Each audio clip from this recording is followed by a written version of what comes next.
Last time చూపించాను కదండి మిర్చి బజ్జీ చెట్టు కారం ఉండదని, మళ్ళీ వచ్చాయి. ఇవి మామూలుగా అయితే ఇంకా ఎక్కువగానే ఎదుగుతాయి, కాకపోతే ఏంటంటే బాగా ఎక్కువ వేడిగా ఉంటుంది. ఇది మరి పచ్చిమిరపకాయ కానీ క్యాప్సికమ్ కానీ మరీ అంత సమ్మర్ క్రాప్ కాదండి, కొంచెం బెటర్ టెంపరేచర్ ఉంటే. అలానే వింటర్, ప్యూర్ వింటర్ ఏం కాదు, కొంచెం స్ప్రింగ్ కన్నా కొంచెం ఎక్కువ వరకు చాలా బాగుంటుంది. మరీ ఎక్కువ అయితే అంతగా మనకేమి క్రాప్ రాదు. ఇది కూడా మెత్తగా అయిపోతుందండి ఎండకి. నేను మొన్న క్యాప్సికమ్కి చూపించా కదా, ఎండ తగిలిన చోట బర్న్లో అయిపోయి పాడైపోయి సన్ బర్న్లో అవుతుందని, ఇవి కూడా అలా అవుతున్నాయండి.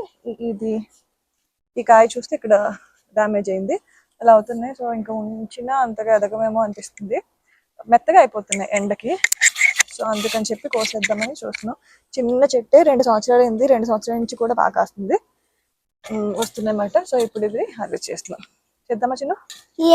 నేను చేసుకుంటా. మా అమ్మ దీంతో బజ్జీ చేస్తుంది, నాకు చాలా ఇష్టం బజ్జీ, చాలా యమ్మీగా ఉంటది. మీరు ఎప్పుడైనా తిన్నారా? తినకపోతే మా ఇంటికి వచ్చి తినండి. మిర్చి కోస్తామా? చిన్నవి కూర కోస్తా. సరే, నీకు నచ్చిన.